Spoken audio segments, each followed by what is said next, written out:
था जो अपनी गर्मी प्रतिरोध और आग आधारित जादू के लिए आत्मीयता के लिए जाना जाता था। वासु को यह धातु तब मिली जब उसने ड्रैगन स्लेयर गिल्ड को नष्ट कर दिया। यह धातु ट्वाइलाइट एम्ब्रेस के लिए एकदम सही थी। घंटों की मेहनत के बाद आखिरकार वह तैयार हो गया। उसने ट्वाइलाइट एम्ब्रेस को अपने हाथों में थाम लिया और उसका वर्णन देखने लगा। नाम Twilight embrace, rank peak 4 star pendant. विवरण गोधूली आलिंगन इतिहास एल्डोरिया साम्राज्य में एक पौराणिक पेंडेंट मौजूद है जिसे ट्वाइलाइट एम्ब्रेस के नाम से जाना जाता है। इस उत्कृष्ट कलाकृति को सदियों पहले प्रसिद्ध एल्वेन कारीगर एलिसिया स्टार वीवर ने तैयार किया था, जो जादू और जटिल आभूषणों की अपनी महारत के लिए प्रसिद्ध थी। इस पेंडेंट को मूल रूप से सद्भाव और संतुलन के प्रतीक के रूप में बनाया गया था, जो दुनिया में प्रकाश और अंधेरे के बीच नाजुक संतुलन का प्रतिनिधित्व करता है।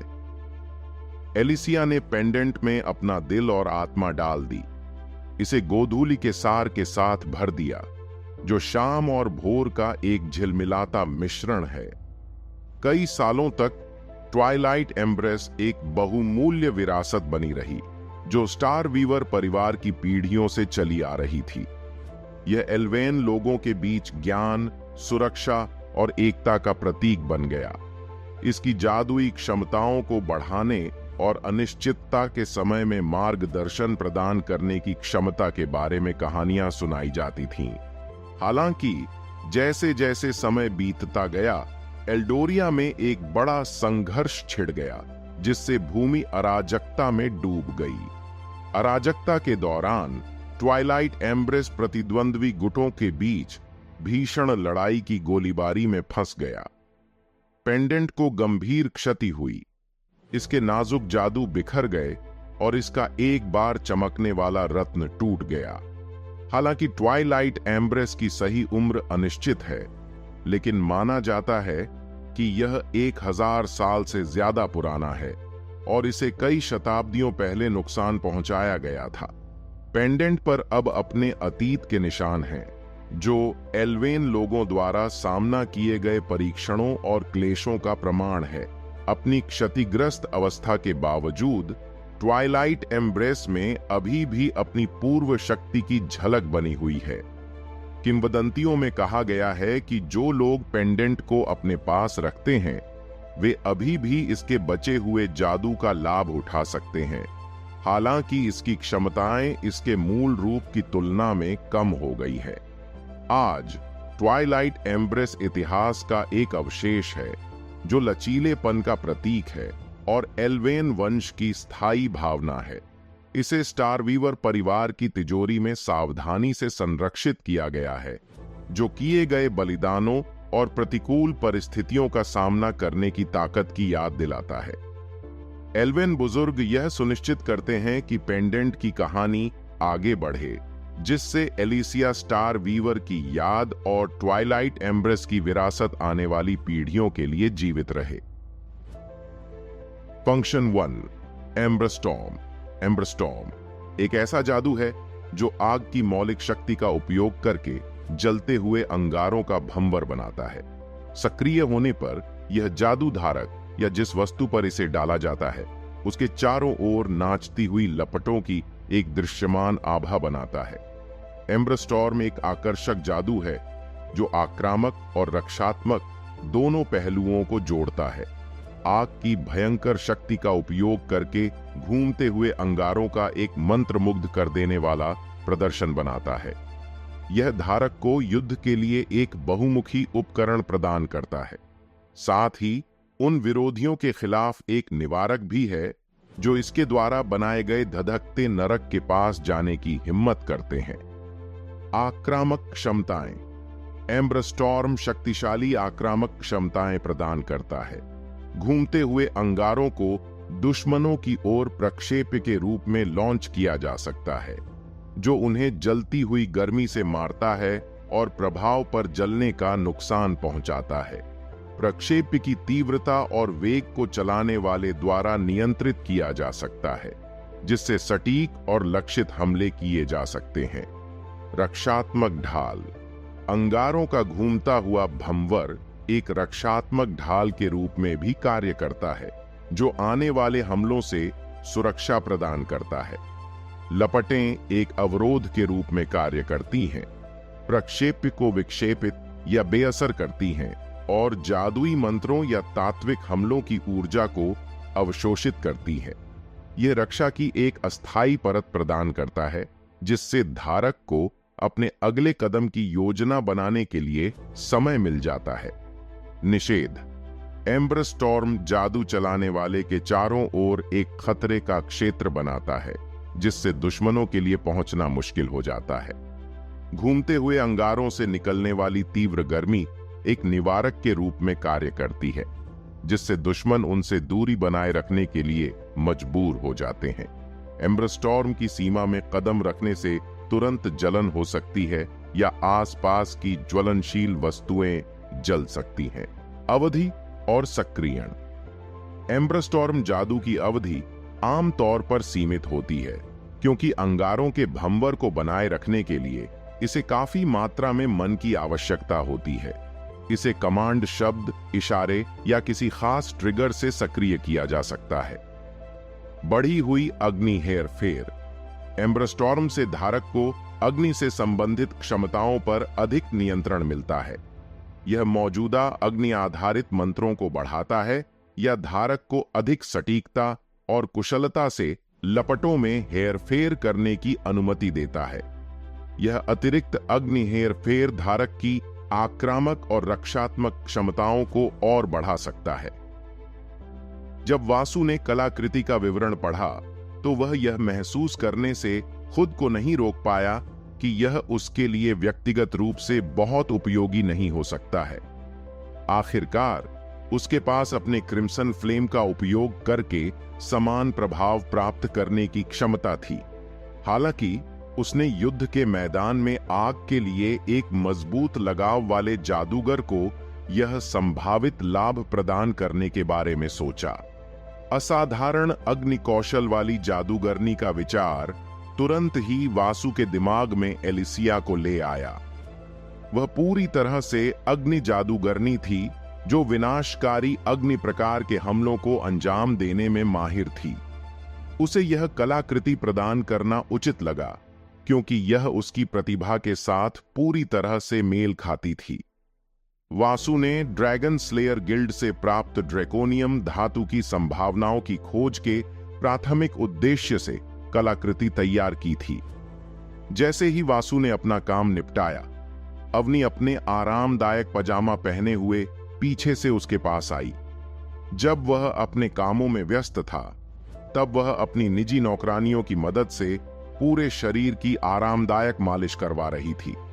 एक सौम्य मुस्कान के साथ वासु ने उत्तर दिया, हां, मैं समाप्त हो गया। वह खड़ा हुआ, अपने अंगों को फैलाया और अवनी की ओर प्रशंसा भरी नजर से देखा। वह अपने नाजुक पजामे में बिल्कुल आश्चर्यजनक लग रही थी, जिसका कपड़ा उसके आकर्षक वक्रों पर कोमलता से लपेटा हुआ था। उसकी नजरें टिकी रहीं। उसके भीतर एक सूक्ष्म गर्मजोशी को प्रज्वलित किया। अवनी, एक देखभाल करने वाली और विचारशील पत्नी होने के नाते, सुझाव देती है, रात को सोने से पहले आपको जल्दी से नहा लेना चाहिए। उसके शब्दों से उसकी स्नेहपूर्ण चिंता का पता चलता है। हालांकि इससे पहले कि अवनी पूरी तरह से समझ पाती कि क्या हो रहा है, वासु ने उसे अपनी बाहों में भर लिया था। अभी नहाने की जरूरत नहीं है, उसने शरारती ढंग से कहा, क्योंकि हम वैसे भी नहाने जा रहे हैं। हम बाद में साथ में नहाने का मजा ले सकते हैं। उसके शब्दों से अवनी के गालों पर हल्की लाली आ गई, जो उसकी खुशी का संकेत था।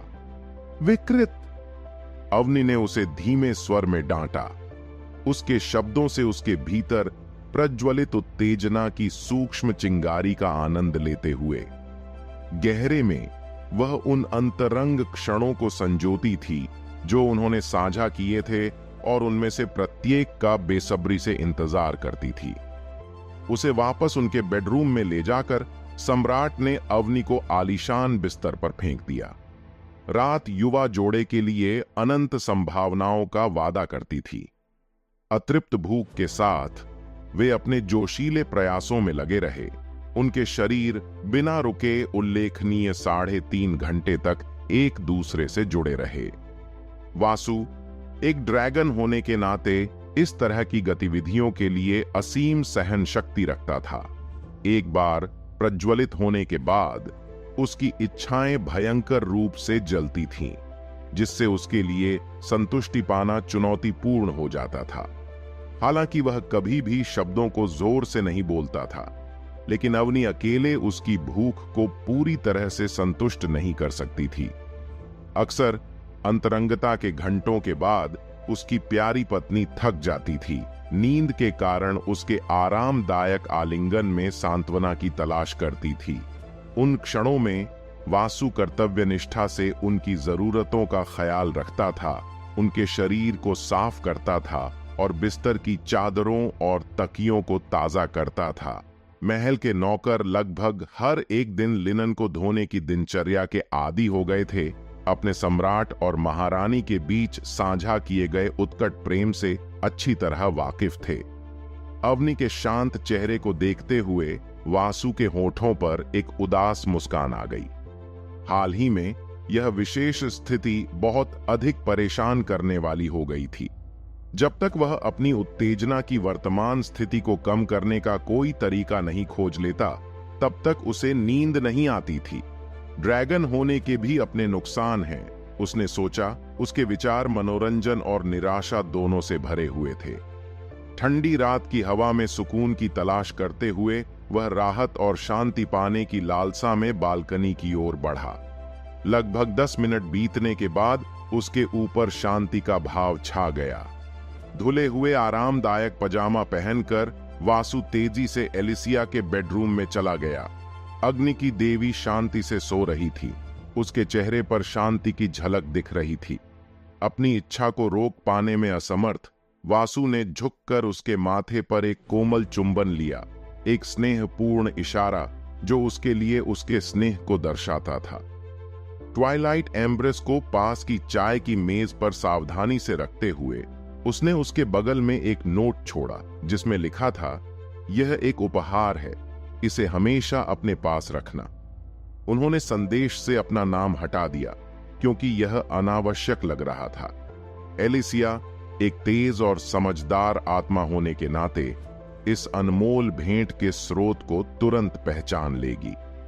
ड्रैगन पैलेस के विशाल विस्तार के भीतर केवल एक ही व्यक्ति मौजूद था जो निर्बाध टेलीपोर्टेशन के साथ इसके गलियारों को पार करने में सक्षम था, और वह व्यक्ति कोई और नहीं बल्कि खुद वासु था।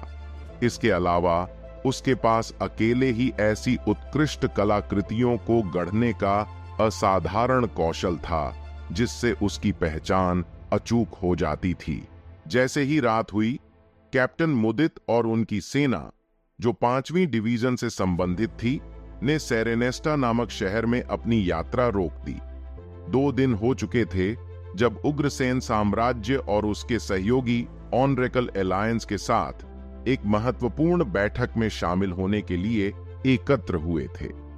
बैठक का उद्देश्य शांति संधि पर बातचीत करना और उग्रसेन साम्राज्य और उसके सहयोगियों को दिए जाने वाले मुआवजे पर चर्चा करना था, जिसे अब ट्राइमवीरेट अलायंस के रूप में जाना जाता है। बैठक के परिणाम ने एक अप्रत्याशित मोड़ लिया, जिसके कारण इको नेक्सस सम्राट और द ऑनरेकल अलायंस के कई अन्य सम्राटों का निधन हो गया। अंततः इको नेक्सस साम्राज्य, क्वींसटाउन साम्राज्य, उजाकन साम्राज्य, मेथिया साम्राज्य, क्यूयेशा साम्राज्य और मिस्टिक स्प्रिंग साम्राज्य के क्षेत्रों को 3 सहयोगी शक्तियों के बीच विभाजित करने का निर्णय लिया गया। कलाकारों, मानचित्रकारों और 3 सहयोगियों की मौजूदगी की मदद से 2 घंटे के भीतर उत्तर पश्चिमी क्षेत्र का नया नक्शा सावधानीपूर्वक तैयार किया गया। मिथिया साम्राज्य और उसके क्षेत्रों को हेफेस्टस साम्राज्य को सौंप दिया गया, जबकि इको डोमिनियन साम्राज्य ने केशा साम्राज्य और मिस्टिक स्प्रिंग साम्राज्य पर अपना दावा किया। इकोनेक्सस साम्राज्य को 3 भागों में विभाजित किया गया, जिसमें इको डोमिनियन साम्राज्य ने 2 पूर्वी भागों पर नियंत्रण किया। क्वींसटाउन साम्राज्य, उजाकन साम्राज्य, ओबी द्वीप और इकोनेक्सस साम्राज्य के पश्चिमी तटीय क्षेत्रों को सही तरीके से उग्रसेन साम्राज्य को सौंप दिया गया, जो आधिकारिक तौर पर उनके प्रभुत्व का हिस्सा बन गया। स्वाभाविक रूप से हर कोई इस व्यवस्था से संतुष्ट नहीं था। आखिरकार ओरेकल एलायंस के सदस्य पहले ही आत्मसमर्पण कर चुके थे और शांति संधि पर चर्चा करने के लिए सद्भावनापूर्वक बैठक में शामिल हुए थे। सभा के दौरान उनके सम्राटों की मृत्यु की खबर ने इकोनेक्सस साम्राज्य, क्वींसटाउन साम्राज्य, उजाकन साम्राज्य, मेथिया साम्राज्य, क्यूएशा साम्राज्य और मिस्टिक स्प्रिंग साम्राज्य के लोगों के बीच संदेह को जन्म दिया। वे यह मानने लगे कि ट्रायमविरेट एलायंस ने शांति संधि की आड़ में उनके शासकों के विनाश की योजना बनाई थी। बेशक रजत के राक्षसी संकर में बदलने और अकेले ही सभी सम्राटों को मार डालने के विवरण को अविश्वास के साथ देखा गया। परिणाम स्वरूप उपर्युक्त साम्राज्यों के परिवारों, कुलीनों और सैन्य कर्मियों ने त्रिमूर्ति गठबंधन के खिलाफ विद्रोह करने का फैसला किया। कुलीन अपने वर्तमान राजनीतिक प्रभाव और क्षेत्रीय संपत्तियों की रक्षा के लिए विद्रोह में शामिल हुए, जबकि सेना ने अपने अधिकार को बनाए रखने के लिए लड़ाई लड़ी, ये पहचानते हुए कि वे नए साम्राज्य के शासन के तहत अपनी शक्ति खो देंगे। शाही परिवार के लिए वे अपने प्रतिष्ठित पद, धन, अधिकार और अपने वंश से जुड़े गौरव को नहीं खोने के लिए दृढ़ थे। हालांकि ऐसे लोग भी थे जिन्होंने त्रिमूर्ति गठबंधन का विरोध करने की निरर्थकता को समझा और जो कुछ भी वे कर सकते थे उसे जब्त करने और उत्तर पश्चिमी क्षेत्र से भागने का फैसला किया, दूसरे महाद्वीप पर शरण लेने का। नए नक्शे के पूरा होने के बाद आम जनता और सेना को कई प्रतियां वितरित की गईं। उस समय उग्रसेन साम्राज्य के पास पूरे उत्तर पश्चिमी क्षेत्र में फैले 2 लाख से अधिक सैनिकों की एक बड़ी ताकत थी। सम्राट ने तुरंत अपने जनरलों को अपडेट किया हुआ नक्शा भेजा और उन्हें एक आदेश जारी किया, अपने नए सौंपे गए क्षेत्रों में आगे बढ़ें और दृढ़ नियंत्रण स्थापित करें। किसी भी प्रतिरोध या विद्रोह का सामना करने पर वासु ने एक अडिग और डरावने संकल्प के साथ अपने जनरलों को आदेश दिया कि वे उग्रसेन साम्राज्य की ताकत का विरोध करने या उसे चुनौती देने की हिम्मत करने वाले किसी भी व्यक्ति को खत्म कर दें। सम्राट के निर्देशों के अनुसार जनरल मुदित ने अपनी सेना को पश्चिम की ओर ले जाया। उनका अंतिम गंतव्य पश्चिमी तटीय क्षेत्र था, जो पहले इकोनेक्सस साम्राज्य का हिस्सा था, लेकिन अब उग्रसेन साम्राज्य के अधीन है। बेशक यह यात्रा कोई छोटी मोटी चुनौती नहीं थी, यह बहुत दूर तक फैली हुई थी। ग्लोटो पर्वत श्रृंखला से अपना मार्च शुरू करते हुए उन्हें उत्तर पश्चिमी क्षेत्र के पूर्वी छोर को पार करके इसके पश्चिमी छोर तक पहुंचना था। अपनी कमान के तहत 5 लाख सैनिकों की एक दुर्जय सेना के साथ मुदित ने अथक दृढ़ संकल्प के साथ आगे बढ़ते हुए जितना संभव हो सके उतनी जमीन को कवर करने का प्रयास किया। एक कठिन और निर्बाध 48 घंटे की यात्रा के बाद अंबर और उसकी सेना अंततः उग्रसेन साम्राज्य की सीमा पर पहुंची, जिसमें अब पश्चिमी तटीय क्षेत्र शामिल था, जो पहले इकोनेक्सस साम्राज्य से संबंधित था। सेरेनेस्टा उग्रसेन साम्राज्य की नवगठित सीमा पर स्थित एक मामूली शहर इको डोमिनियन साम्राज्य की सीमाओं के करीब था। जैसे ही मुदित की सेना शहर में दाखिल हुई, उन्हें मेहमान नवाजी भरे माहौल का सामना नहीं करना पड़ा, बल्कि इसके निवासियों की आंखों में डर और गुस्से का मिश्रण दिखाई दिया। मुदित को यह भी संदेह था कि अगर उनकी संख्या लाखों के बजाय हजारों में होती तो शहर के लोग हमला कर सकते थे। शहर के सीमित आकार को देखते हुए मुदित की सेना के पास इसकी सीमाओं के बाहर शिविर स्थापित करने के अलावा कोई विकल्प नहीं था। इसके अलावा सेरेनेस्टा एक छोटा शहर था जिसकी आबादी 1 लाख से भी कम थी, जिसमें कई कृषि गांव शामिल थे। इसका मुख्य निर्यात चावल और गेहूं की फसलों पर केंद्रित था। सेरेनेस्टा शहर की अनोखी गलियों में जब उग्रसेन साम्राज्य के कब्जे की खबर नागरिकों के बीच जंगल की आग की तरह फैली तो बेचैनी का माहौल छा गया। लोग छोटे छोटे समूहों में एक साथ इकट्ठे हो गए, एक दूसरे से चिंताजनक विचार फुसफुसाते हुए। उनके चेहरे चिंता और अनिश्चितता से भरे हुए थे।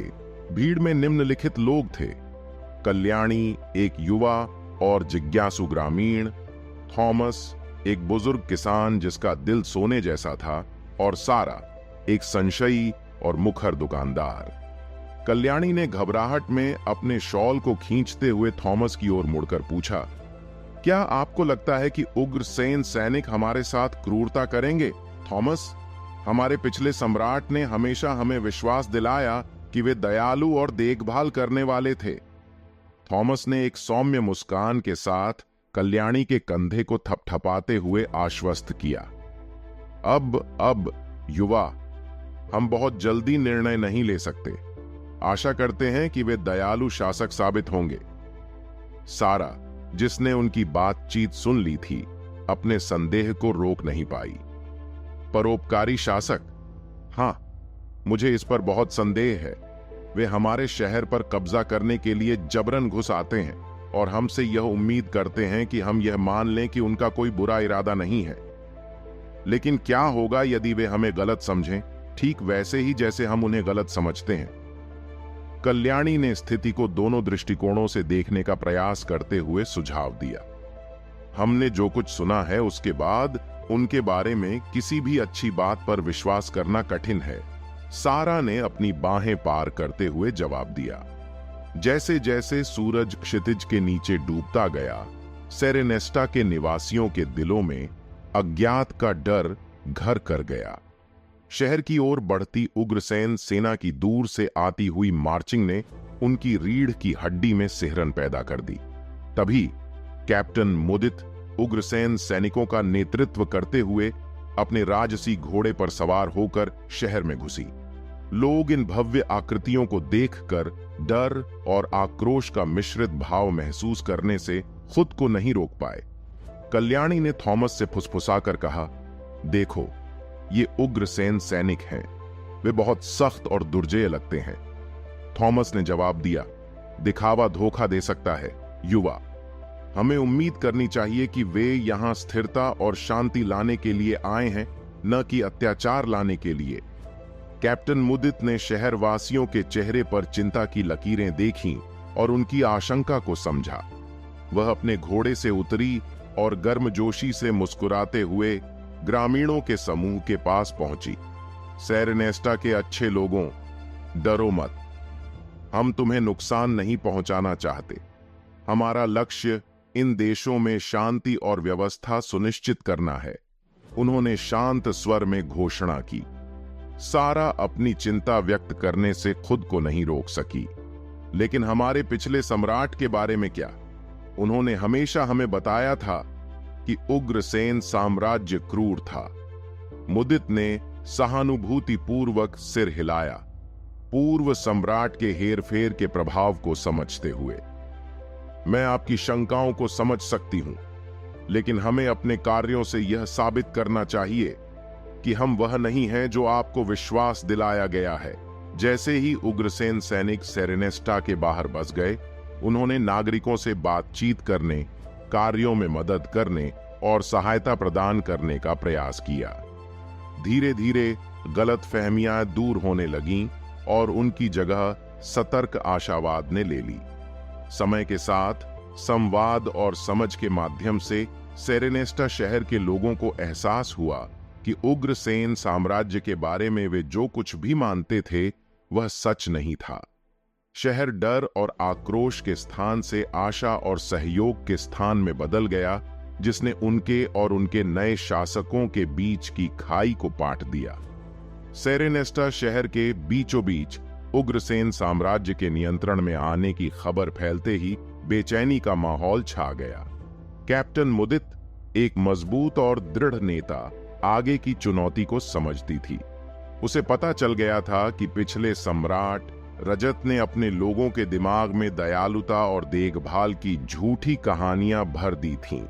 अब जब उग्रसेन साम्राज्य ने कदम रखा तो नागरिक नाखुश थे और गलती से उन्हें क्रूर और अडिग मान रहे थे। मुदित जानती थी कि उनकी धारणा बदलने में समय लगेगा। इसके लिए उग्रसेन साम्राज्य को सिर्फ शब्दों से नहीं, बल्कि कामों से खुद को साबित करना होगा। इस काम का भार उसके कंधों पर था और वह सेरेनेस्टा शहर के लोगों को यह दिखाने के लिए दृढ़ थी कि वे वह नहीं हैं जो उन्हें विश्वास दिलाया गया था।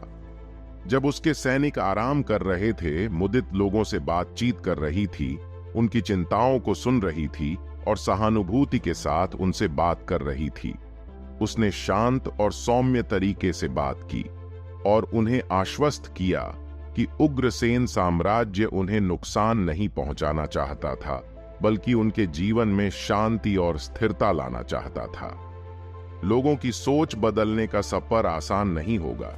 इसमें महीनों, शायद सालों तक लगातार काम करने और लोगों की भलाई के लिए सच्ची चिंता करने की जरूरत होगी।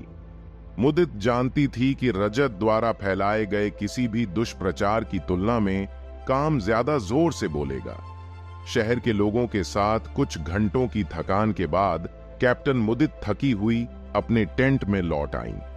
उन्हें थकावट का बोझ अपने ऊपर हावी होता महसूस हुआ। शारीरिक रूप से वह दृढ़ थीं, लेकिन मानसिक रूप से दिन भर की थकान ने उन पर अपना असर दिखाया था। सेरेनेस्टा शहर के लोगों के साथ बातचीत ने उन्हें थका दिया था। अपनी थकान के बीच मुदित को एक निराशाजनक सच्चाई का पता चला। शहर के शासक, जिसे इस शहर का शासन सौंपा गया था, अराजकता और निराशा का माहौल छोड़कर भाग गया था। लालच में वह अपनी सारी संपत्ति लेकर भाग गया और अपने पीछे एक खाली महल और दहशत से त्रस्त जनता छोड़ गया। हालात और भी बदतर हो गए, यहां तक कि शहर की रक्षा के लिए तैनात सैनिकों ने भी अपनी चौकियां छोड़ दी थीं, जिससे कभी संपन्न सेरेनेस्टा शहर असुरक्षित और रक्षाहीन हो गया था। मुदित के होठों से एक गहरी आह निकली जब उसने स्थिति की गंभीरता पर विचार किया। यह उससे कहीं अधिक अराजक और अव्यवस्थित था जितना उसने शुरू में अनुमान लगाया था। यदि हर नए शहर में यही दुखद परिदृश्य सामने आए तो निस्संदेह यह साम्राज्य के लिए एक बहुत बड़ा सिरदर्द बन जाएगा। सम्राट वासु को मामले की गंभीरता से अवगत कराने के लिए दृढ़ संकल्पित मुदित ने एक विस्तृत पत्र लिखने का संकल्प लिया, जिसमें सेरेनेस्टा शहर पर आई भयानक परिस्थितियों का वर्णन किया गया। वह सम्राट को अच्छी तरह से सूचित रखने के महत्व को समझती थी, विशेष रूप से आगे आने वाली चुनौतियों के मद्देनजर। भारी मन से उसने महसूस किया कि 2 लाख सैनिकों की वर्तमान शक्ति इतनी व्यापक अव्यवस्था के सामने अपर्याप्त साबित हो सकती है। स्थिति ने उनकी सैन्य उपस्थिति को सुदृढ़ करने की आवश्यकता को जन्म दिया। मुदित ने एक कलम और चर्मपत्र निकाला। उसका दिमाग मामले की गंभीरता को स्पष्ट करने पर केंद्रित था। उसने सावधानी पूर्वक उन घटनाओं का वर्णन किया जो घटित हुई थीं, सिटी लॉर्ड के विश्वासघाती परित्याग और उसके बाद शहर में फैली अव्यवस्था पर जोर दिया। उसने व्यवस्था बहाल करने, निर्दोष लोगों की रक्षा करने और टूटे हुए विश्वास को पुनः प्राप्त करने के लिए अतिरिक्त सैनिकों की आवश्यकता पर जोर दिया। कलम के हर स्ट्रोक के साथ मुदित ने अपनी चिंताओं को पृष्ठ पर उकेरा, यह सुनिश्चित करते हुए कि हर विवरण स्पष्टता और दृढ़ विश्वास के साथ व्यक्त किया गया था। वह जानती थी कि उसके शब्दों का कितना वजन है और साम्राज्य द्वारा उठाए जाने वाले कदमों पर उनका संभावित प्रभाव क्या होगा। जैसे ही कागज पर स्याही सूख गई, अंबर ने पत्र को सील कर दिया और उसे जल्दी से जल्दी भेजने का निश्चय किया। वह स्थिति की गंभीरता को समझती थी और बढ़ती हुई समस्या को हल करने में सम्राट वासु की महत्वपूर्ण भूमिका को समझती थी। आगे आने वाली चुनौतियां बहुत कठिन थीं, लेकिन मुदित का दृढ़ संकल्प अटल रहा। वह जानती थी कि साम्राज्य को तेजी से और निर्णायक रूप से कार्य करने की आवश्यकता है। न केवल सेरेनेस्टा शहर का भाग्य, बल्कि उनके पूरे मिशन की सफलता भी आवश्यक समर्थन और संसाधनों को जुटाने की उनकी क्षमता पर निर्भर थी। दृढ़ निश्चय के साथ मुदित ने अपना संदेश भेजने की तैयारी की। उसे उम्मीद थी कि स्थिति की गंभीरता को समझा जाएगा और साम्राज्य घिरे हुए शहर और उसके निवासियों के लिए व्यवस्था और स्थिरता बहाल करने के लिए आवश्यक सुदृढ़ीकरण प्रदान करेगा। अपने टेंट के अंदर की मंद रोशनी में कैप्टन मुदित अपने कपड़े बदलने के काम में डूबी हुई थी। कैनवास की दीवारें उसे एकांत का एहसास कराती थीं, जिससे वह किसी की निगाहों से बच जाती थी। एला, जो उसकी भरोसेमंद उपकप्तान थी, बिना किसी हिचकिचाहट के टेंट में दाखिल हुई। उसकी उपस्थिति का सहजता और परिचय के साथ स्वागत किया गया। एक साथ अनगिनत लड़ाइयां और कठिनाइयां झेलने के बाद उनकी दोस्ती औपचारिकता की आवश्यकता से परे थी। मिलडी, मैंने आपका डिनर तैयार कर दिया है, एला ने घोषणा की। उसकी आवाज कोमल थी, फिर भी अटूट निष्ठा से भरी हुई थी। उसने देखा कि मुदित, जो टेंट के फर्श पर बिखरे सामानों के बीच खड़ी थी, कपड़े बदलने की क्रिया में लगी हुई थी। उनके बीच असहजता या शर्मिंदगी का कोई संकेत नहीं था, क्योंकि उनके साझा अनुभवों ने लंबे समय से आत्मचेतना की किसी भी भावना को खत्म कर दिया था। मुदित ने अपना काम रोक दिया और अपना ध्यान एला की ओर मोड़ लिया। उसकी आंखों में थकान साफ झलक रही थी, जो उसके अंदर बसी थकान को दर्शाती थी। उसने आह भरी। उसकी आवाज में इस्तीफे की झलक थी। एला, मैं डिनर करने के मूड में नहीं हूं। क्या हमारे पास कोई वाइन है? एला ने एक छोटी सी क्षमा प्रार्थी मुस्कान पेश की, यह समझते हुए कि एक गिलास वाइन से कितनी राहत मिल सकती है। दुर्भाग्य से महोदया, हमारे पास कोई वाइन नहीं बची है। हालांकि अगर आप चाहें तो मैं आपके लिए एक बोतल मंगवाने के लिए किसी को पास के शहर में भेज सकती हूं। मुदित ने प्रशंसापूर्वक सिर हिलाया, एला की उसके अनुरोध को पूरा करने की इच्छा के लिए आभारी। उसके कंधों पर जो जिम्मेदारी का भार था, वह राहत की मांग कर रहा था। कप्तान के रूप में उसकी भूमिका के साथ आने वाले अथक बोझ से एक क्षणिक मुक्ति। कृपया करें, उसने जवाब दिया। उसकी आवाज में तड़प का स्वर था। मुझे आज रात एक गिलास वाइन की जरूरत है। यह मुझे नींद में कुछ राहत पाने में मदद कर सकती है। जैसे ही एला आवश्यक व्यवस्था करने के लिए चली गई, मुदित ने खुद को तंबू में अकेला पाया। उसकी निगाहें अपने अस्थायी आश्रय के विवरण को ध्यान से देखते हुए अंदरूनी हिस्सों में घूम रही थीं। तंबू उसकी जरूरतों को पूरा करने के लिए पर्याप्त विशाल था, जिसे मामूली लेकिन कुशलता से सुसज्जित किया गया था। एक कोने में एक छोटी सी लेखन डेस्क थी, जो चर्मपत्र, स्याही और कलम से सजी थी। साम्राज्य के सर्वोच्च अधिकारी के साथ संवाद करने के उसके कर्तव्य की निरंतर याद दिलाती थी। फर्श पर एक जटिल रूप से बुना हुआ कालीन बिछा हुआ था, जो उनके आसपास के ऊबड़-खाबड़ माहौल के बीच आराम का एहसास कराता था। लालटेन की टिमटिमाती रोशनी कपड़े की दीवारों पर नाचती हुई परछाइयां बना रही थी, जिससे एक ऐसा माहौल बन रहा था जो अंतरंग और रहस्यमय दोनों था। अपने कपड़े बदलकर एक साधारण सफेद डीली टी शर्ट पहनकर मुदित कैंप के बिस्तर पर लेट गई, जिसका मजबूत ढांचा दिन भर की लंबी यात्रा के बाद उसे सुकून दे रहा था। उसके विचार उसकी जिम्मेदारियों के बोझ और क्षितिज पर मंडराती अनिश्चितताओं से भरे हुए थे।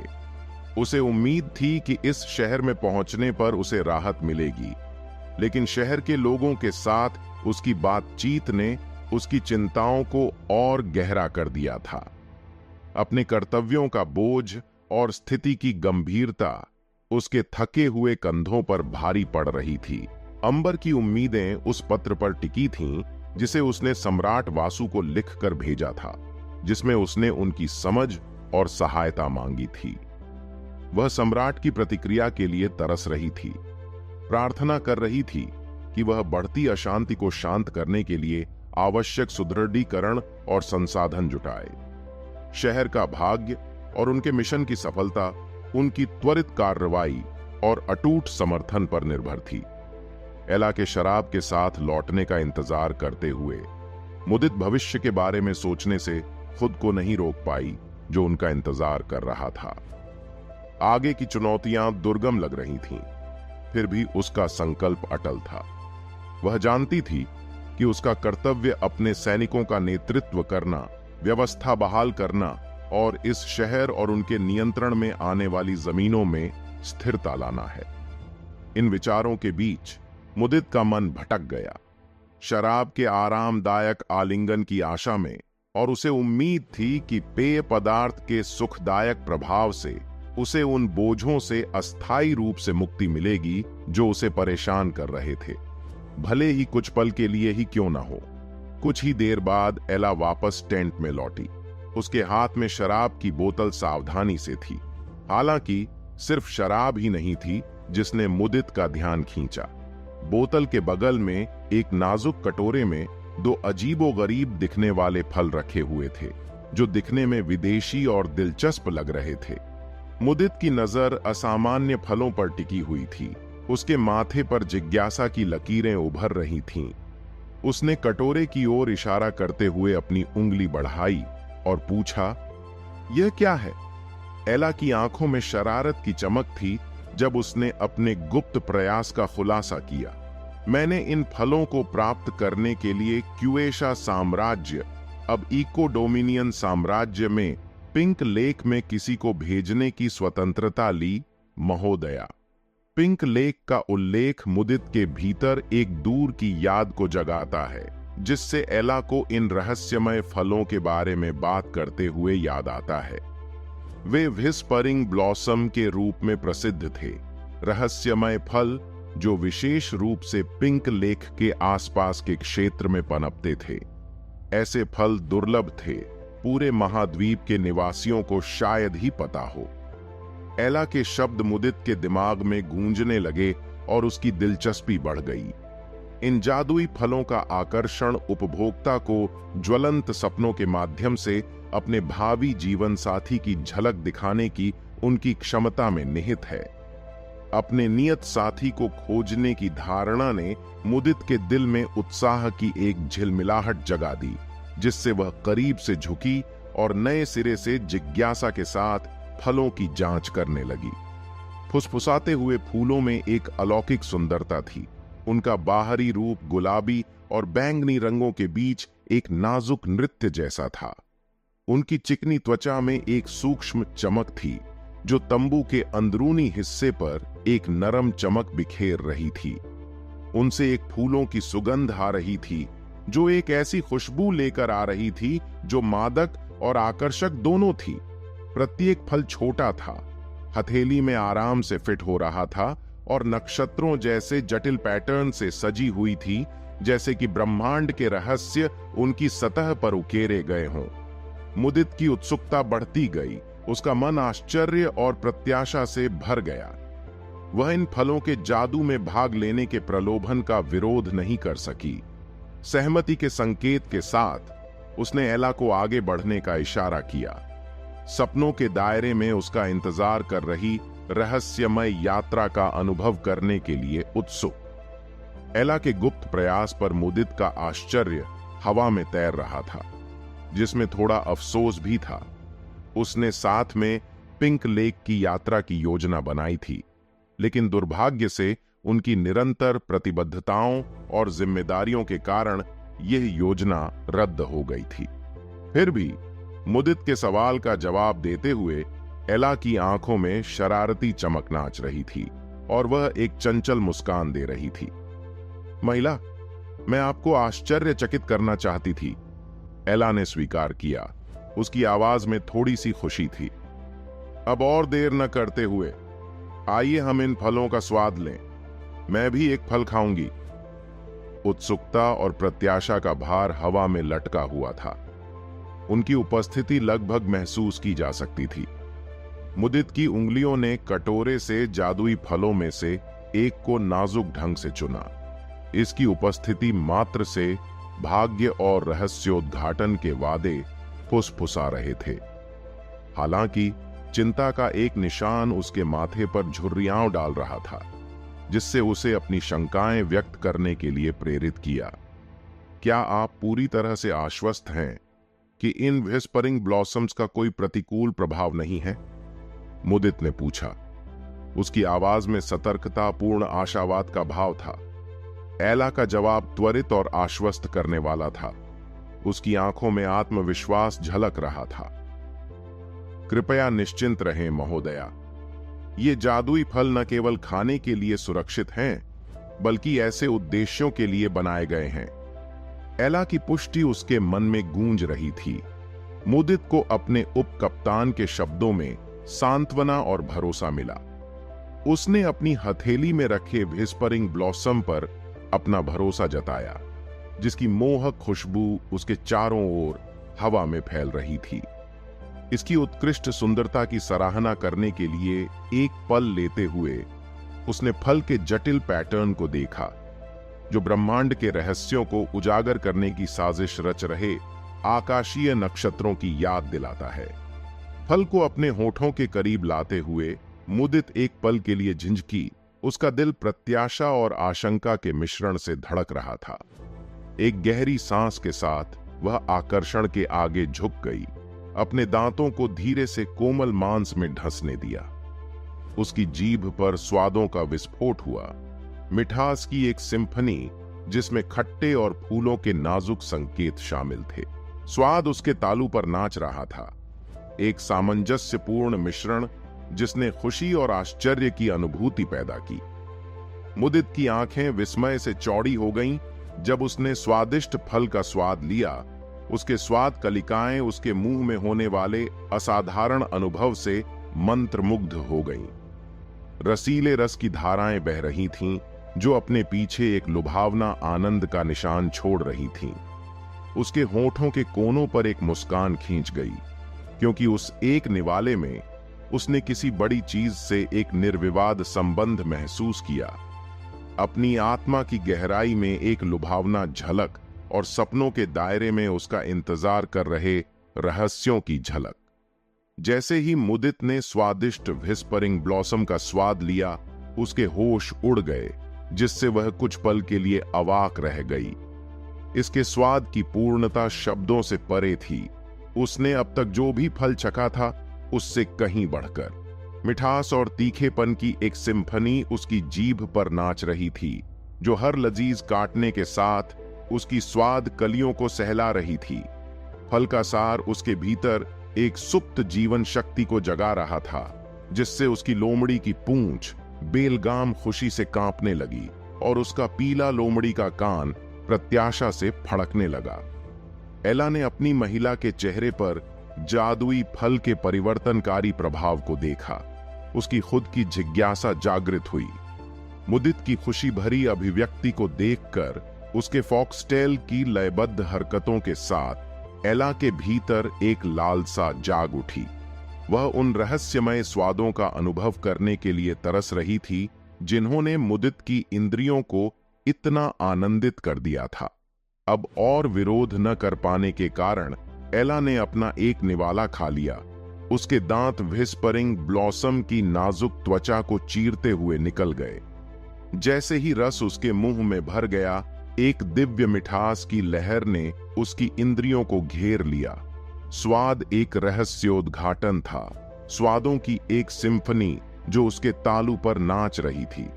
एला की आंखें आश्चर्य और प्रसन्नता से चौड़ी हो गईं, क्योंकि फल ने स्वाद की अपनी जटिल परतों को प्रकट किया। अमृतमय रस और तीखे चमक का एक सही संतुलन। यह एक ऐसा स्वाद था जो उसके पिछले पाक अनुभवों की सीमाओं को पार कर गया, जिसने उसके स्वाद कलियों पर एक अमिट छाप छोड़ी। एला के शरीर में एक उत्साह की भावना छा गई, जो उसकी महिला से निकलने वाली चमक को दर्शाती थी।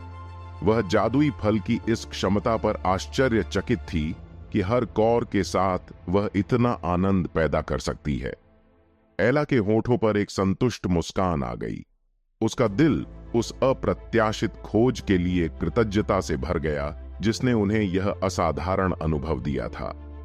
मुदित और एला ने भाग्य की फुसफुसाहट और व्हिस्परिंग ब्लॉसम के जादू का आनंद लिया। उनकी स्वाद कलिकाएं रहस्योद्घाटन और प्रत्याशा की साझा यात्रा में उलझी हुई थीं। मखमली मिठास उनकी जीभ पर बनी रही। उनके बीच एक बंधन बना, क्योंकि उन्होंने उन रहस्यों को अपनाया जो उनके जागने के घंटों और सपनों के दायरे में उनका इंतजार कर रहे थे।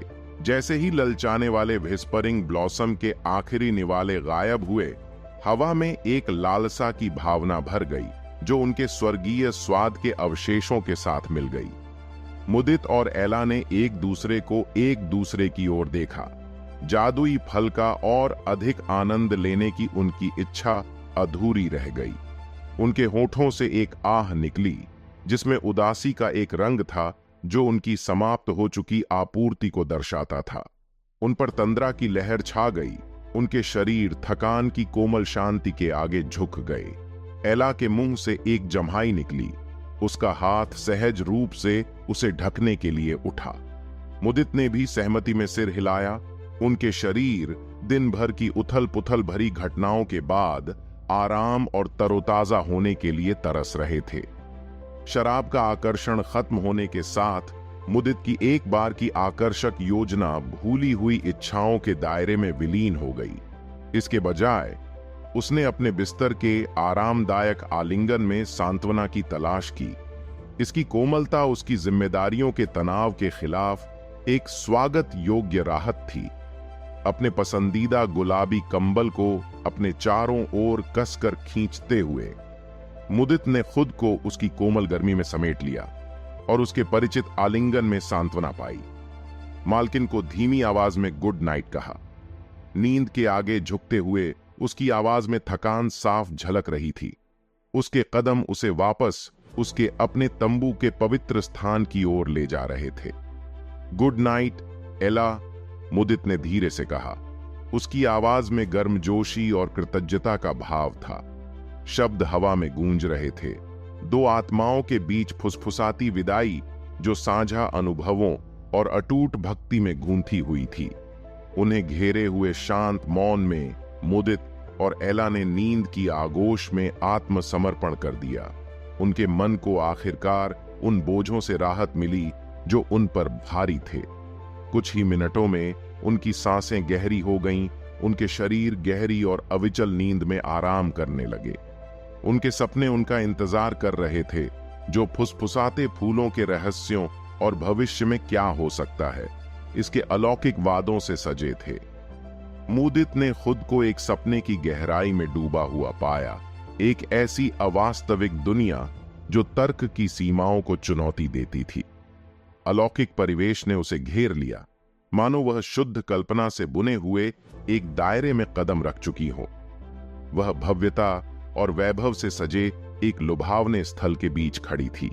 एक राजसी गिरजाघर जिसकी ऊंची ऊंची छतें झरने वाली टेपेस्ट्री और जटिल रंगीन कांच की खिड़कियों से सजी थीं।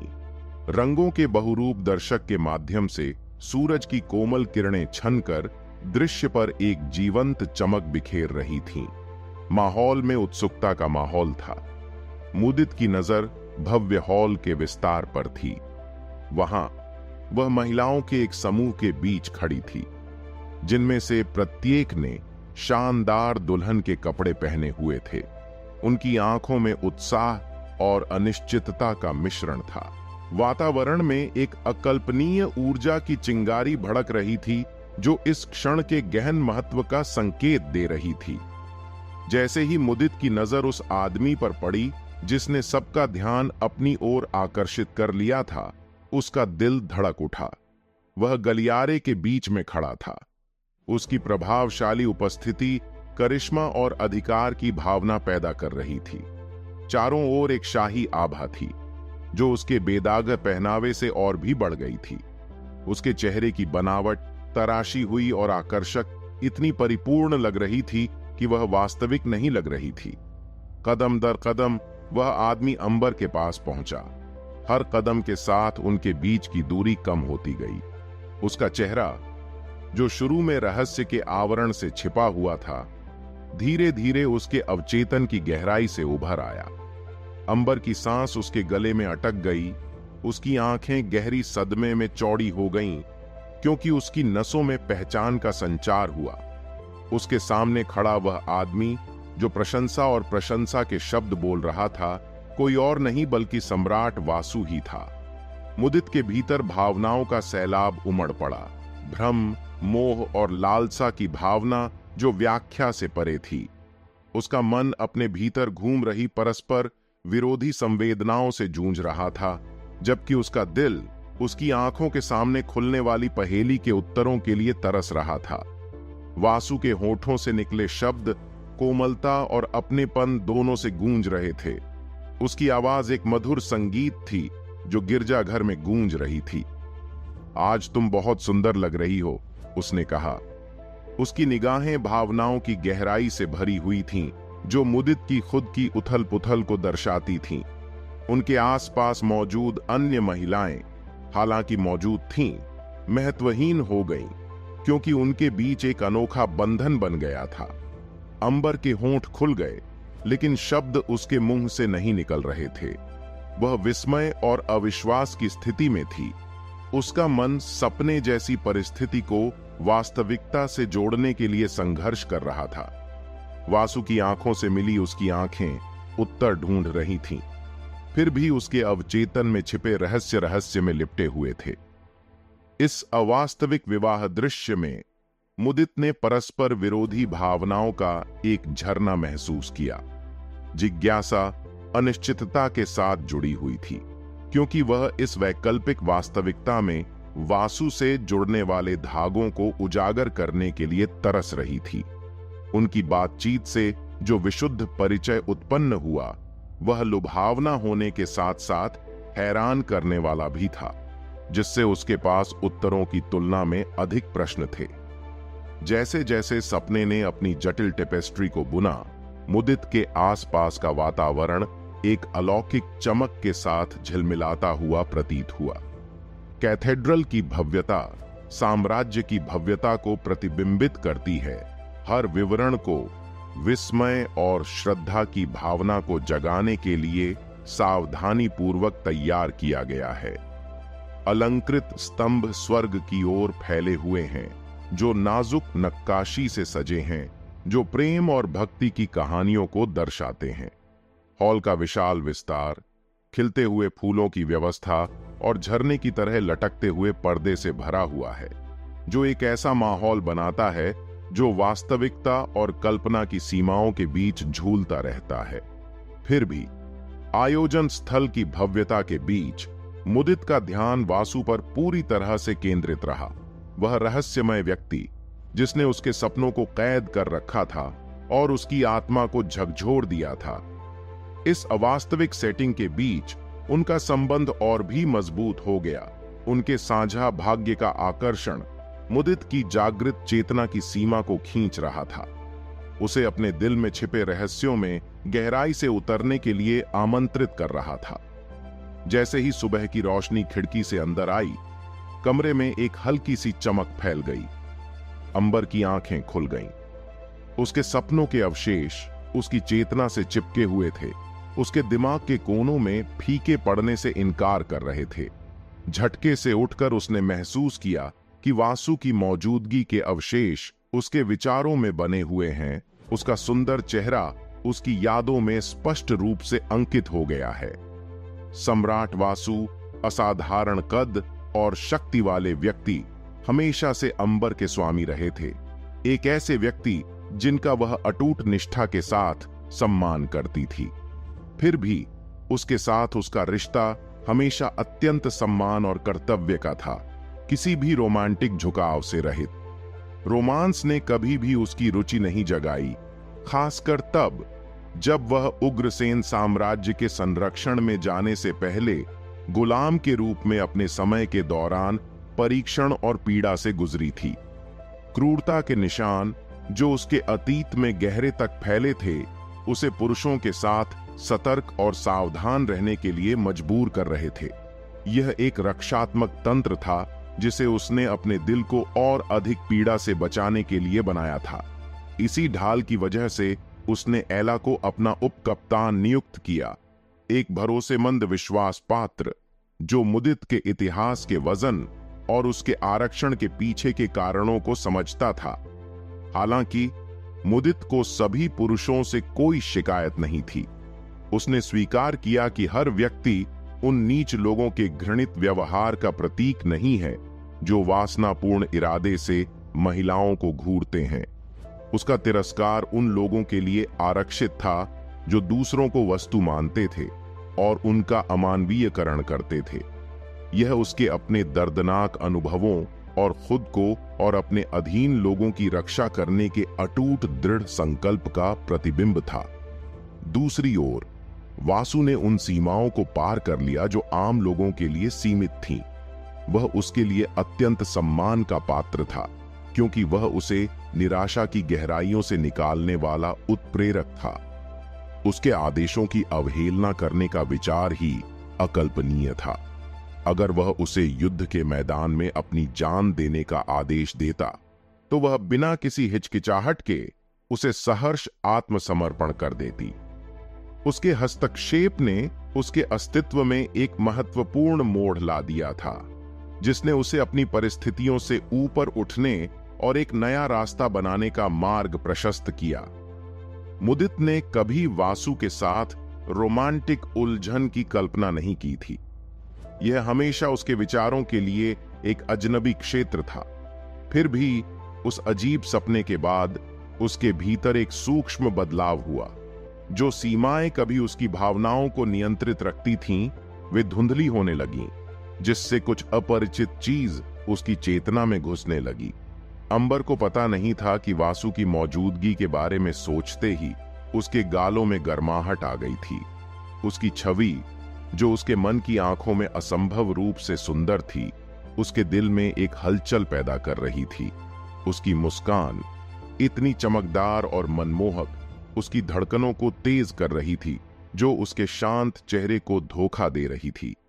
जैसे जैसे मुदित इन नई नई अनुभूतियों से जूझ रही थी, उसके भीतर भावनाओं का एक बवंडर उमड़ रहा था। उसने वासु के साथ अपने संबंध की प्रकृति पर सवाल उठाया, कर्तव्य और इच्छा को अलग करने वाली सीमाओं पर सवाल उठाया। उसके सपने का असर बना रहा, जिससे वह उनके बीच बदलती गतिशीलता और सम्राट और उसके द्वारा शासित साम्राज्य के प्रति उसकी दृढ़ निष्ठा के लिए इसके निहितार्थों के बारे में अनिश्चित हो गई। यह सपना एक काल्पनिक बकवास से ज्यादा कुछ नहीं है। मुदित ने खुद को फटकार लगाई। उसकी आवाज दृढ़ संकल्प से भरी हुई थी। उसने अपना हाथ उठाया और अपने गालों पर एक कोमल लेकिन दृढ़ थप्पड़ मारा, जैसे कि वह अपने मनमौजी विचारों के अवशेषों को शारीरिक रूप से झटक रही हो। वासु आखिरकार पहले से ही अपनी मंगेतर के रूप में 4 खूबसूरत महिलाओं के साथ था। वह उसके जैसी किसी में क्यों दिलचस्पी लेगा? अपनी सुस्त यादों को झटकते हुए मुदित अपने बिस्तर से उठी और एक तौलिया पकड़ा, अपने चेहरे से नींद के अवशेषों को धोने के इरादे से। सुबह हो चुकी थी और सैनिकों ने अपने भोजन की तैयारी शुरू कर दी और आने वाले दिन के लिए खुद को तैयार कर लिया। अपने क्वार्टर से निकलकर मुदित ने जल स्रोत की ओर उद्देश्यपूर्ण तरीके से कदम बढ़ाए। उसके कदम एक दृढ़ नेता के मार्ग को चिह्नित कर रहे थे। जैसे ही वह अपने गंतव्य के करीब पहुंची, उसके कानों में कुछ आवाजें गूंजने लगीं, जिसने उसका ध्यान सैनिकों और ग्रामीणों के एक समूह की ओर खींचा जो उत्साहपूर्ण बातचीत में व्यस्त थे। उत्सुकता से भरकर मुदित उस जगह के पास पहुंची। उसकी नजर गांव वालों और सैनिकों के बीच हो रही बातचीत पर थी। उनके चेहरों पर उभरे गंभीर भाव उनकी बातचीत के महत्व को दर्शाते थे। तभी उसकी नजर किसानों पर पड़ी। उनके मौसम से झुलसे हाथ और धूप से झुलसी त्वचा खड़ी मेहनत की जिंदगी की गवाही दे रही थी। उनकी बातचीत को सुनने के लिए उत्सुक मुदित चुपचाप समूह के बाहरी इलाके में खड़ी थी और बातचीत के कुछ अंश सुन रही थी। किसानों ने सैनिकों के प्रति अपनी कृतज्ञता व्यक्त की।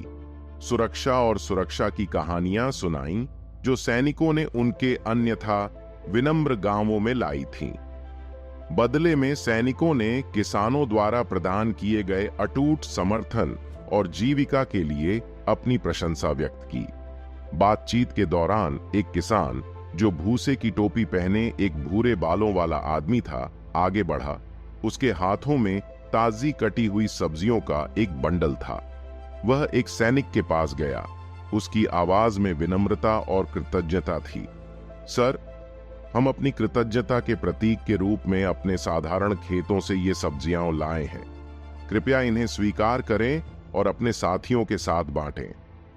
सैनिक, एक मजबूत कदकाठी और दयालु मुस्कान वाला एक युवा व्यक्ति, कृतज्ञता से सिर हिलाकर भेंट स्वीकार करता है। धन्यवाद दयालु महोदय, आपकी उदारता वास्तव में दिल को छू लेने वाली है। हम आपके इस भाव की सराहना करते हैं और निश्चिंत रहें, ये सब्जियां हमें पोषण देंगी क्योंकि हम आपके गांवों की सेवा और सुरक्षा करना जारी रखेंगे। मुदित की नजर एक अन्य सैनिक पर गई जो दृढ़ निश्चयी महिला थी। जब वह एक मध्यम आयु वर्ग के किसान से पके फलों से भरी टोकरी लेने के लिए आगे बढ़ी। मैडम, कृपया हमारी कृतज्ञता के प्रतीक के रूप में इन फलों को स्वीकार करें। आपकी उपस्थिति हमें आशा और सुरक्षा प्रदान करती है और हम अपना आभार व्यक्त करना चाहते हैं। सैनिक की आंखों में सच्ची प्रशंसा की चमक थी जब उसने टोकरी को अपनी बाहों में थामा। धन्यवाद अच्छे सर, ये फल मेरे साथियों और मुझे बहुत जरूरी पोषण प्रदान करेंगे। आपका समर्थन हमारे लिए बहुत मायने रखता है और हम अटूट समर्पण के साथ आपके गांवों की रक्षा और सेवा करने का प्रयास जारी रखेंगे। सैनिकों और किसानों ने एक दूसरे के प्रति कृतज्ञता व्यक्त करते हुए सौहार्द और आपसी सम्मान की भावना का माहौल बनाया। यह रक्षकों और संरक्षित लोगों के बीच सहजीवी संबंध का प्रमाण था, एक नाजुक संतुलन जिसने उनके साझा प्रयासों को बढ़ावा दिया। अपने सामने हो रहे दृश्य से अभिभूत होकर मुदित आगे बढ़ी। उसकी उपस्थिति ने सबका ध्यान आकर्षित किया। यहां एकत्रित सभी सैनिकों की ओर से मैं आप सभी के प्रति अपनी हार्दिक कृतज्ञता व्यक्त करती हूं। 1 घंटे बाद लगभग 50,000 सैनिकों और 100 ड्रैगनियन उग्रसेन साम्राज्य के वफादार योद्धाओं से युक्त एक दुर्जेय सेना को इकट्ठा किया गया और उनके मिशन के लिए तैयार किया गया। उनके प्रस्थान के साथ प्रधानमंत्री की ओर से एक गंभीर आदेश भी था जो एक पत्र के रूप में दिया गया था, जिसमें उनके उद्देश्य का वजन था। दृढ़ नेता विकास ने मुदित को एक महत्वपूर्ण कार्य सौंपा। सेरेनेस्टा शहर की सुरक्षा के लिए समर्पित कई हजार सैनिकों और 5 ड्रैगनियन की टुकड़ी को पीछे छोड़ना।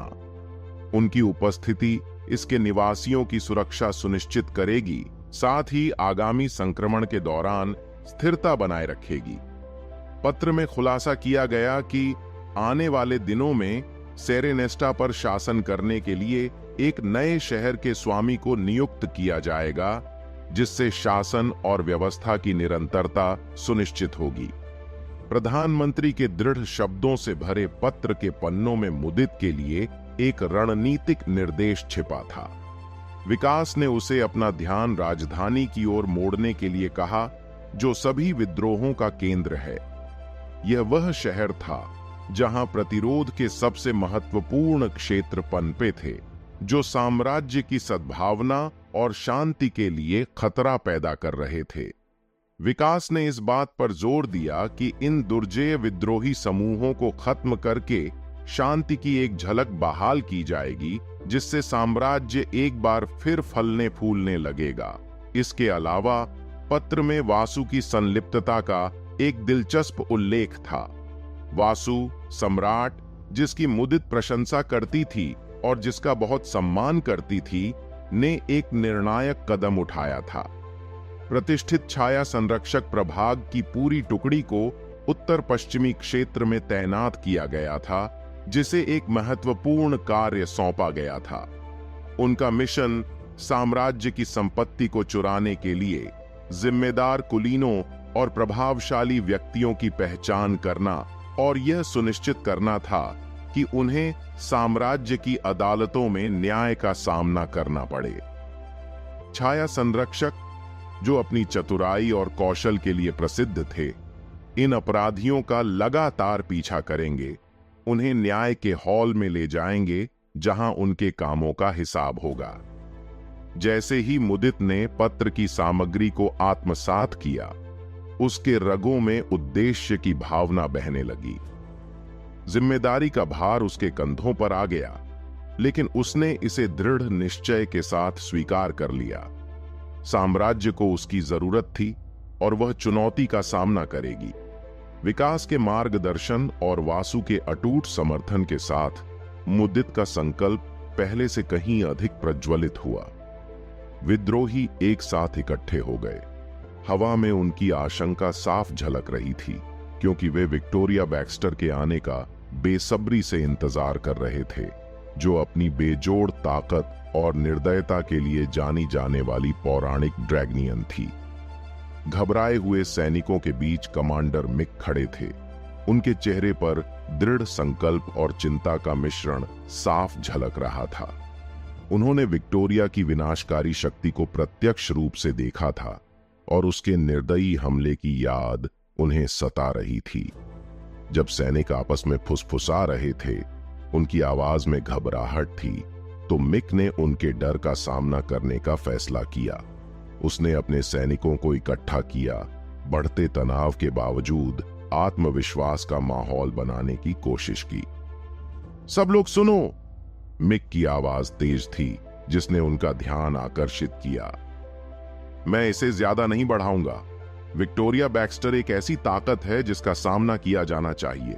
वह भयंकर और निर्दयी है और उसने अपने पीछे विनाश के निशान छोड़े हैं, लेकिन हम डर को अपने ऊपर हावी नहीं होने दे सकते। हमारे पास लड़ने के लिए एक कारण है और उसके खिलाफ खड़ा होना हमारा कर्तव्य है। सैनिकों ने चिंतित नजरों से देखा। उनके हाथ अनायास ही कांप रहे थे।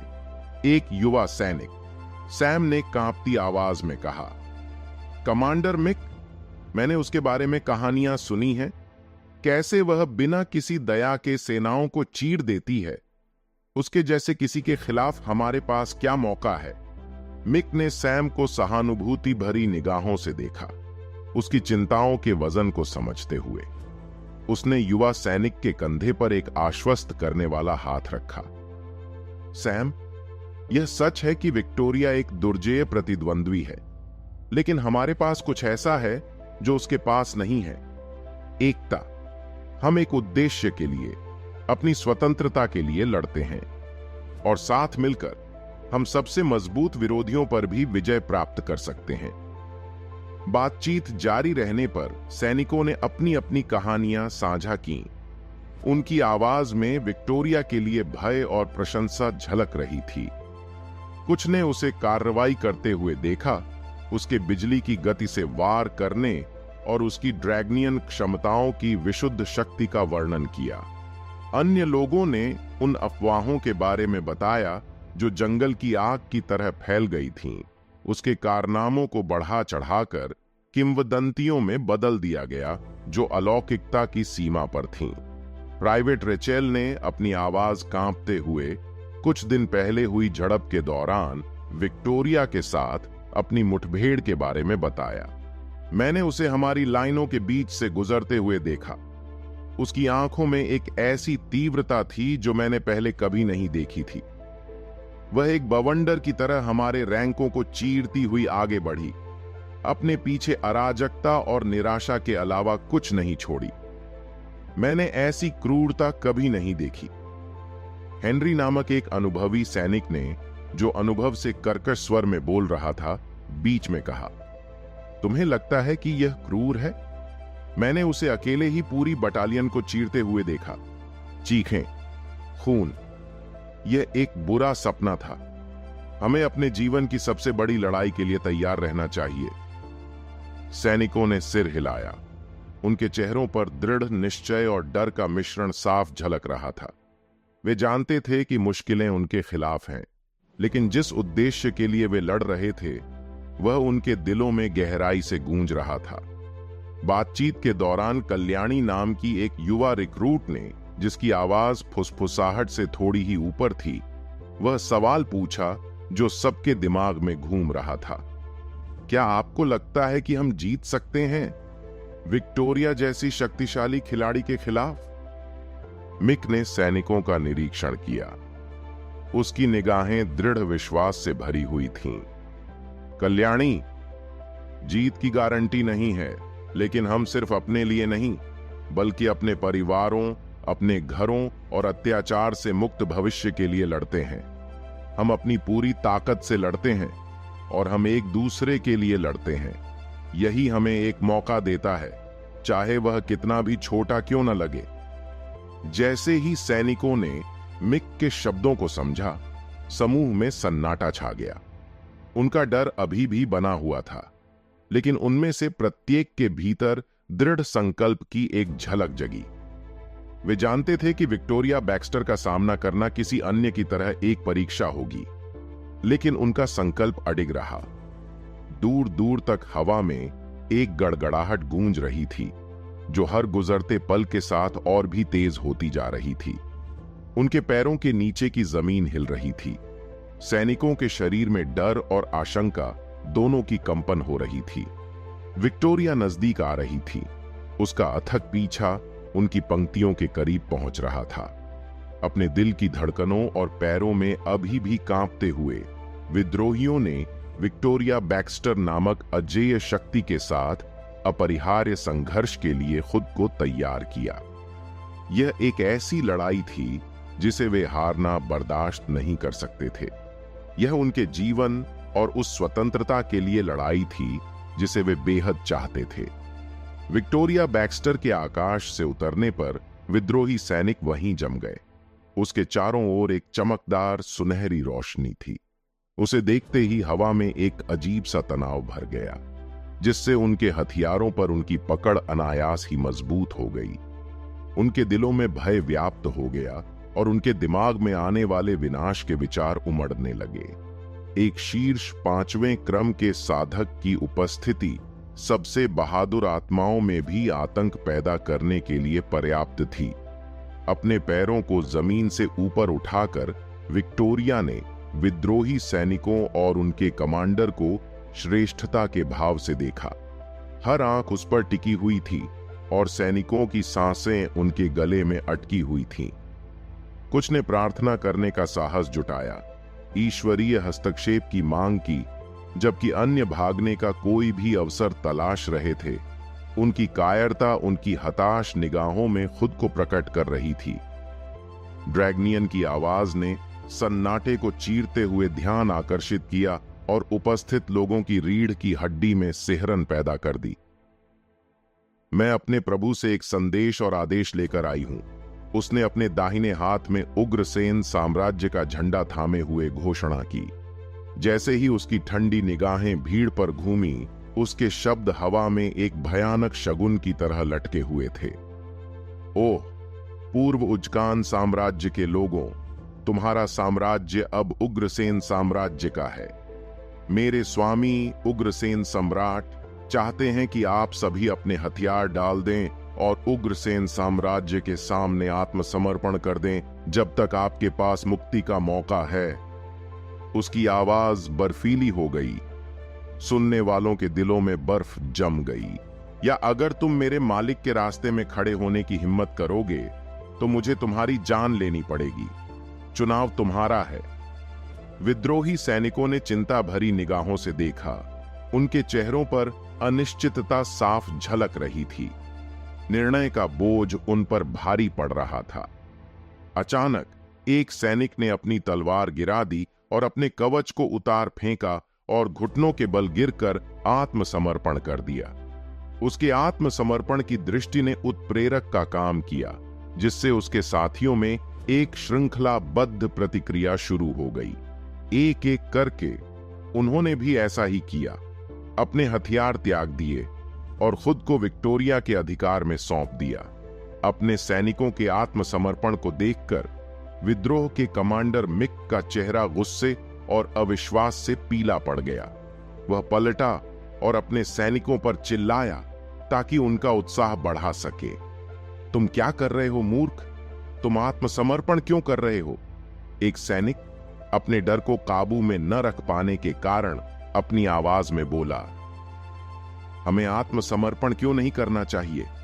अगर मैं अभी आत्मसमर्पण कर देता हूं तो मुझे भविष्य में उग्रसेन साम्राज्य की सेना में शामिल होने का मौका मिल सकता है।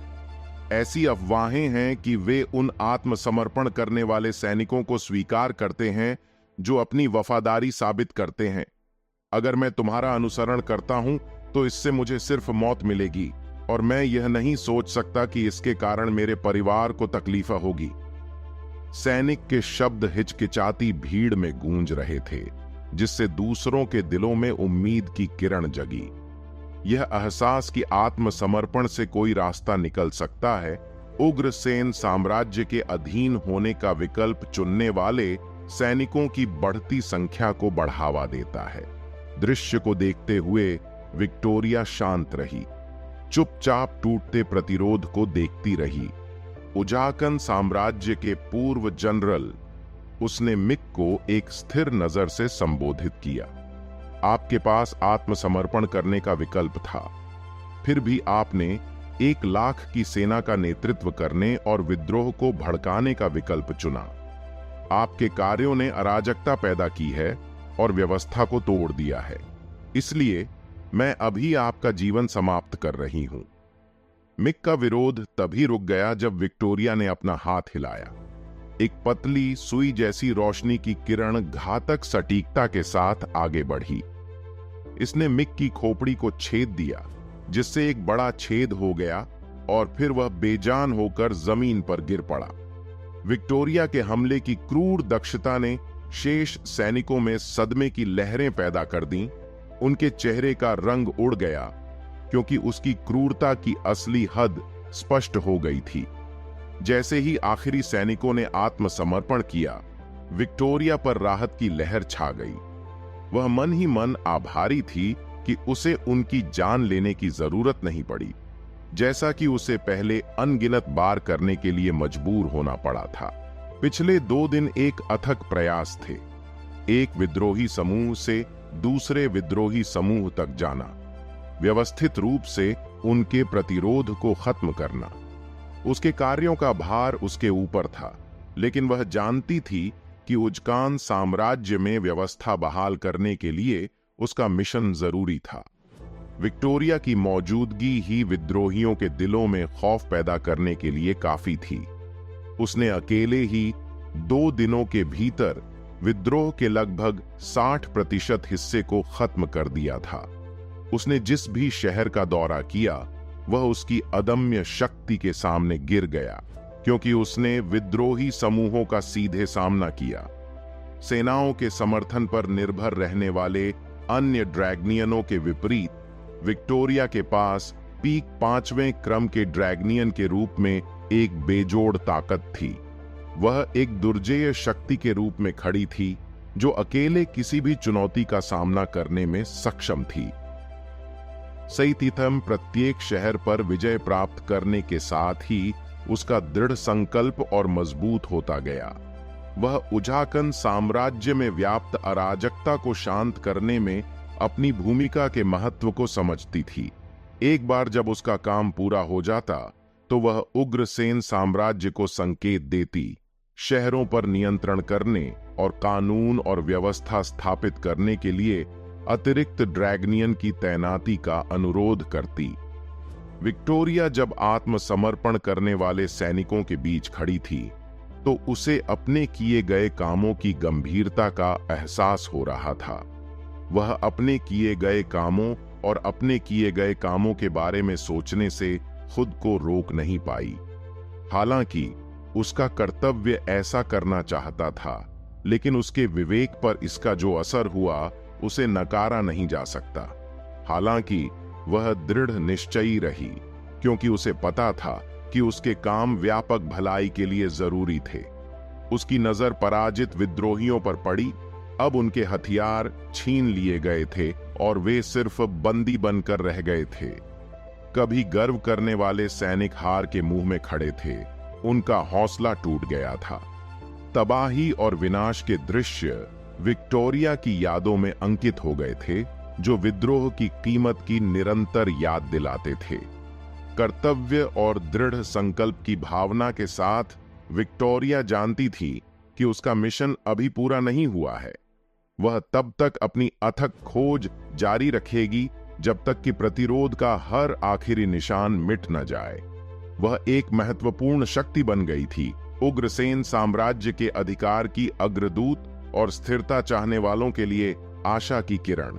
आगे की यात्रा कठिन थी, लेकिन विक्टोरिया डगमगाई नहीं। वह अपना कर्तव्य निभाएगी, चाहे इसके लिए उसे कितना भी व्यक्तिगत नुकसान क्यों न उठाना पड़े, क्योंकि वह उग्रसेन साम्राज्य की सबसे शक्तिशाली ड्रैगनियन थी और उसका संकल्प एक अमिट ज्वाला की तरह जल रहा था, जो विद्रोह को खत्म करने और शांति के एक नए युग का मार्ग प्रशस्त करने के लिए तैयार थी। विक्टोरिया ने थकावट और प्रत्याशा का मिश्रण छोड़ते हुए एक आह भरी जब उसने अपने सामने दबे हुए विद्रोहियों का निरीक्षण किया। उसका मन क्षण भर के लिए अपने काम से भटक गया। उसके विचार इस बात पर केंद्रित हो गए कि इस अथक अभियान के आगे क्या है। उसके प्रयासों की परिणति उसे लंबे समय से प्रतीक्षित गंतव्य के करीब ले जाएगी, ड्रैगन पैलेस। जैसे ही उसके विचार ड्रैगन पैलेस की ओर मुड़े, विक्टोरिया के भीतर विद्रोह की एक चिंगारी भड़क उठी। यह वहीं था, महल के दिल में, जहां उसे वह मान्यता मिलने की उम्मीद थी जिसकी वह इतनी शिद्दत से चाहत रखती थी। जिस आदमी ने उसका दिल चुराया था, जिसे वह कभी अपना दुश्मन मानती थी, अब उसके भविष्य की कुंजी उसके पास थी।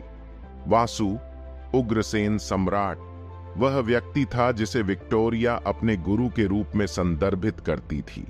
उनके जटिल इतिहास ने उन्हें संघर्ष के विपरीत पक्षों पर देखा था। उनके रास्ते दुश्मनी और सम्मान के नृत्य में उलझे हुए थे। फिर भी उनके मतभेदों के बावजूद वासु विक्टोरिया के दिल को जीतने में कामयाब रहा था। एक ऐसा संबंध स्थापित किया जो तर्क और कारण को चुनौती देता था। दृढ़ संकल्प और चंचल हठ के मिश्रण के साथ विक्टोरिया ने ड्रैगन पैलेस में अपने लिए मिलने वाले पुरस्कारों के बारे में सोचा। उसने उग्रसेन साम्राज्य के सबसे मजबूत ड्रैगनियन के रूप में अपने कर्तव्यों के लिए खुद को अथक रूप से समर्पित कर दिया था। उसकी अटूट निष्ठा उसके कार्यों को प्रेरित करती थी। उसने विद्रोहियों के खिलाफ युद्ध छेड़ दिया था, अपने पीछे विनाश का एक निशान छोड़ दिया था। यह सब अपने स्वामी के उद्देश्य की सेवा में किया था। हालांकि उसके विचार विद्रोही हो गए, क्योंकि उसकी आवाज में संदेह की झलक दिखाई देने लगी। उसके मालिक द्वारा उसके प्रयासों की स्वीकृति और वह पुरस्कार जिसकी वह लालसा करती थी, अनिश्चितता का स्रोत बन गया। विक्टोरिया की आंखों में उसके शब्दों के पीछे छिपी एक सूक्ष्म चुनौती उभर आई।